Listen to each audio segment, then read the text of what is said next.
he didn't look very happy at all. He said, but we're ahead. I take from that he wasn't pleased with the performance, said the opposition had a lot of possession without causing us too much trouble at the other end.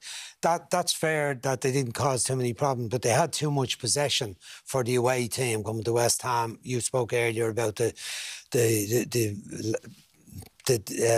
resources between the two clubs would be very much in West Ham's favour.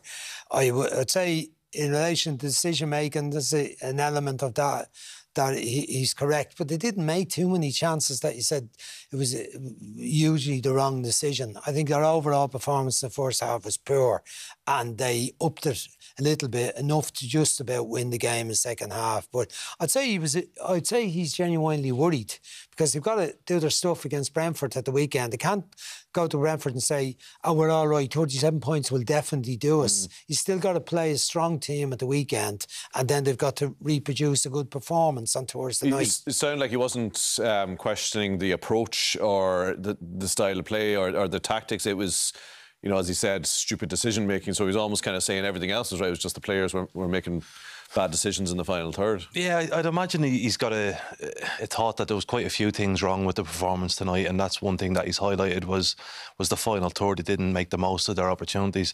I think West Ham will play an awful lot better than that next week. I think they're a better side than Alkmaar if they're on form. It's like when they went to Ghent and they didn't perform, and then they get them at home and they win. It's different because they have to go away.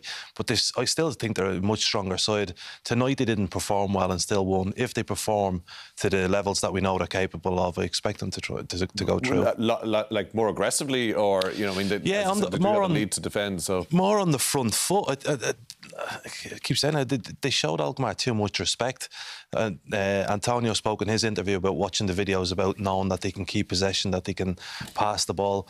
West Ham play against a lot of teams like that in the Premier League, and they deal with it. Tonight they just sat off. They were too passive in what they were doing defensively. I thought they didn't look like they had a clear plan other than to sit off. Like, they were able to play the ball into Classy very easy. Yeah. He was the main build-up player. Now, normally you would say somebody is assigned to deal with him, whether it was Paqueta or Antonio, but nobody seemed to do it, and that set the play in motion. So they have to have the run of the midfield. They have to have a clear plan on dealing with their build-up play to stop it happening next week.